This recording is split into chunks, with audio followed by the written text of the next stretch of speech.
And we're going live to the United Nations in just a few minutes, where they've just wrapped up a meeting on expanding those sanctions. Right now, I want to bring in Cheng Li for more on these diplomatic moves and Wang Yi's visit. He is the director of the John Thornton China Center at the Brookings Institution. He specializes in Chinese politics and foreign relations. U.S.-China cooperation.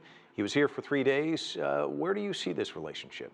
You cannot find a better example to talk about cooperation, even in this very sensitive issue area of North Korea. As we know that North Korea has been a friend of China, or someone in Washington said a little brother of China.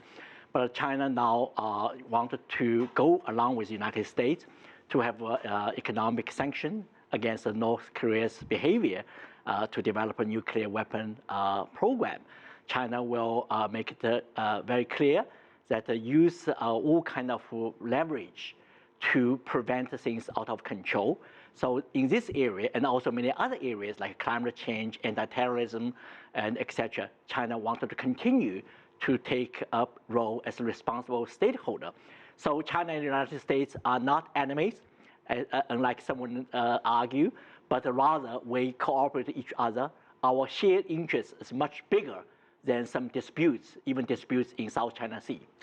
China is very big on win-win relationship, wants mutual understanding, mutual dialogue, mutual respect. Are they finding it? It seems like we focus so much on the misunderstandings between these two countries. You talked about, which most people don't talk about, were the areas where they do agree. I mean, where are we? Well, sometimes we are too much influenced by noises in both places, both China and the United States, especially both capitals. But we should not lose big picture. The big picture is the top leaders in both countries, the White House and Xi Jinping and etc. They all wanted to emphasize cooperation and to promote mutual understanding, mutual respect. The Wang Yi's trip is a successful one, and he met with the president and Susan Rice and Secretary John Kerry and reached some agreement. He also has a forum to express China's positions and China's concern. I think through this kind of communication to express China's thinking is important to promote mutual understanding. Of course, it will not be easy.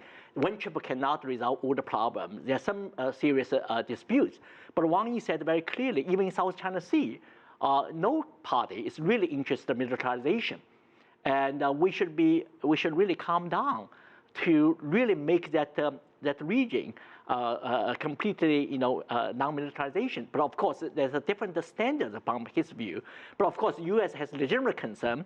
But China also should express its views to let through that dialogue and discussion to resolve these tensions. Yeah, deep understanding, but also deep suspicions. And it's interesting because you look at the South China Sea and how each side sees it so differently. And we know there's gray there, but it's so interesting. China sees the U.S. as meddling and is annoyed. And then we have the THAAD, which is now another area of concern. How do you get past all of this? It's a very, very dangerous situation in a way that we all point each other's fingers. This is a typical case of a security dilemma. The more you spend on military, the more you deploy the weapons, then you actually feel less secure, because this is reinforce each other. So I think the wise leaders and responsible stakeholders should really look at that issue very carefully. So whether this is the most imminent issue, can we reduce our tensions through more, kind of a responsible way to avoid misjudgment, and also mil-to-mil relations between these two countries, United States and China, are extremely important. Now, yes, there's some resources issue, but all the parties, especially ASEAN country and China, could cooperate. You don't need to think that this is kind of zero-sum game even in that region. So I think that you are absolutely right. There's some kind of situation is quite worrisome.